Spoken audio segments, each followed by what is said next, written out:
Do you believe in the supernatural? Imagine being alone, driving on a deserted road, and suddenly, you see something unexplainable.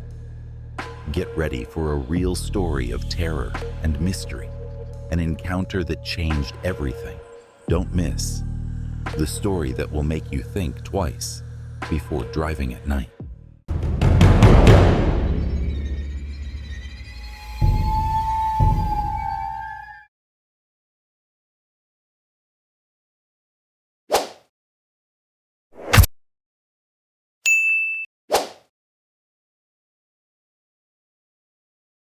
My name is Anthony, and I want to share a story that happened to me about 15 years ago.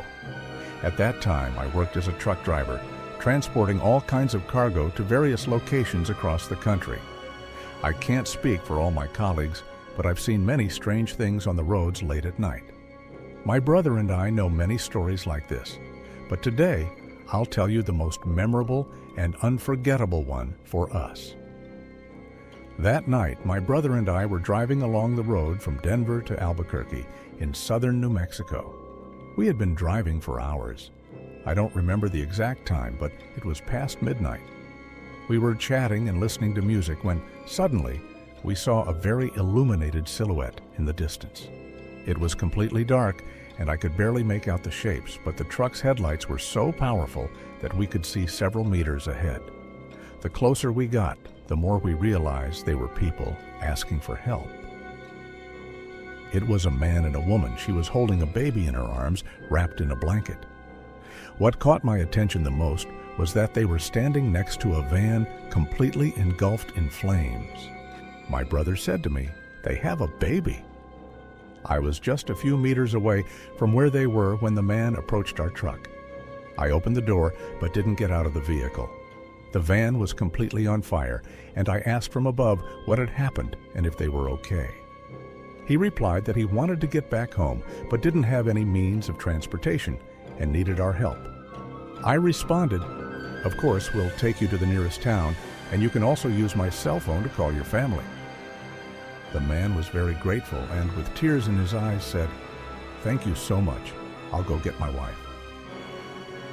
He walked away, and my brother and I waited in the truck. We placed our belongings in the driver's cabin and made some space for them to sit. When we finished putting everything away and got everything ready for them to settle in, we returned to our seats. A long time passed, and they still hadn't arrived. I looked in the rearview mirror, but there was no one there. My brother looked outside and opened the door to see better. He asked me, "What's going on here?" I got out and approached the van, but the man wasn't there either. It was all dark, and I started searching for them with my cell phone flashlight. I looked everywhere, but they were nowhere to be found. I went back to the truck and told my brother. He was also very confused and scared. He said, "Let's get out of here." I started the truck, and we quickly drove away. My brother was convinced that we had encountered restless spirits, but I didn't believe in those things and found it hard to accept that they were ghosts. Until 2 days later, while we were resting at a truck stop in Texas near Albuquerque, we started talking with a fellow truck driver. We told him what had happened to us, and instead of being surprised, he reacted as if he had seen them too. He told us that it was a family from Mexico, a neighboring country, and that they had been intercepted by organized crime. 5 years ago, they were found charred in a car. He told us that the man was involved with organized crime and that he did something to the cartel that ended up costing him and his family their lives. Occasionally, they appear on the road asking for help. My colleagues and I have also seen them, but we know we can't stop. I couldn't believe it. It was very painful. My brother immediately said to me, "We encountered restless spirits." I still remember the look of terrible agony on that man's face. I never drove on that road again, but I hope they finally find peace.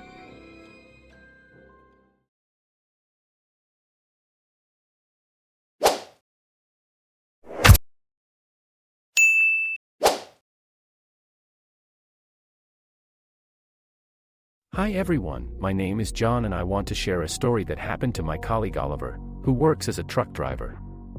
Here's how he told it. It was a dark night, already early morning, when he was driving his truck on an interstate highway, heading to a town in southern Texas.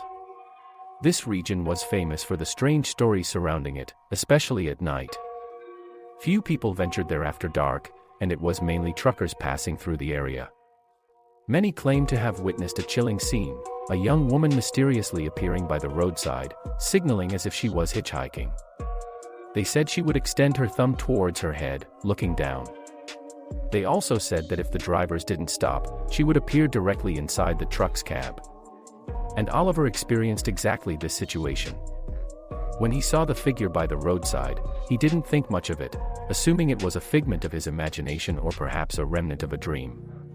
But when he realized he wasn't dreaming and was actually facing a real situation, he accelerated his truck even more. The road towards the border was winding, known for the fatal accidents that had occurred there. Some survivors reported losing control of their vehicle because they felt the presence of the woman beside them.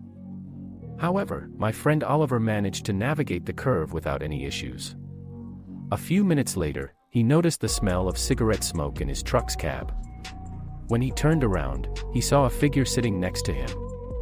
He wondered if it was just his sleepy curiosity or if there really was someone there. In the passenger seat sat a woman with an extremely pale face, dressed in jeans and a long-sleeved shirt.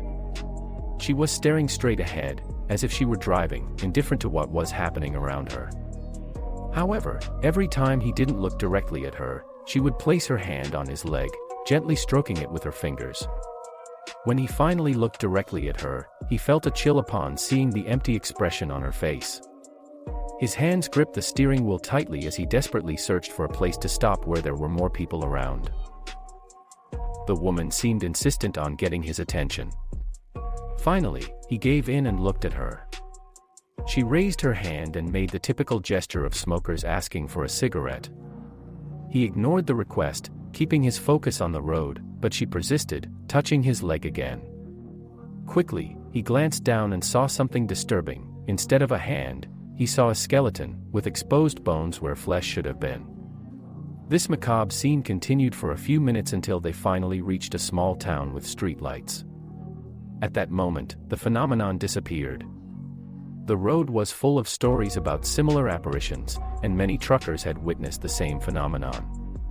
On one occasion, a group of truckers decided to investigate, asking the local residents if they knew anything about it.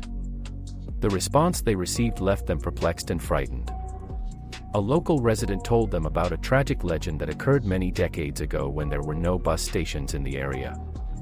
Back then, women had to go to the river to wash clothes and bathe.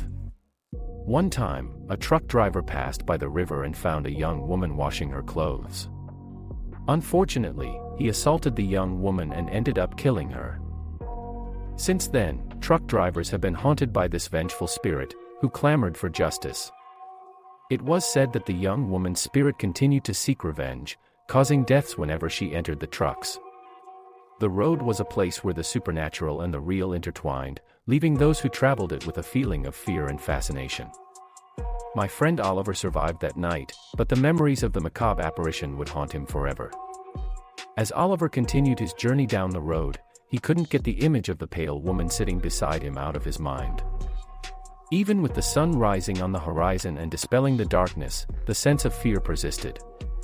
He wondered if it had been just a hallucination caused by the exhaustion of the trip or if there was truly something supernatural about that road. As he drove, he reflected on the stories he had heard about the region.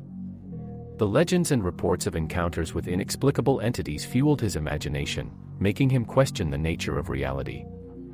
Could there be forces beyond human comprehension at work in that isolated place? The day progressed, and he finally reached his destination at the border. But even far from the haunted road, the sense of unease persisted. He shared his experience with other truck drivers and local residents, discovering that many had similar stories to tell. The apparition of the pale woman on the road became part of local folklore, passed down from generation to generation as a warning to night travelers. Some believed it was the spirit of a murdered woman seeking revenge, while others saw it as a manifestation of supernatural forces that inhabited the region. Despite the fear and uncertainty that the experience had provoked, Oliver realized there was something fascinating about the blend of mystery and danger that permeated that deserted road. He wondered if he would ever have the courage to face those sinister curves and the secrets they held again. The haunting story of the interstate highway would continue to intrigue and scare travelers for many years, fueling the imagination and interest in everything beyond human comprehension. And for those who dared to challenge the darkness, the road offered more than just a physical journey. It was a journey into the deepest, darkest corners of the human mind and beyond.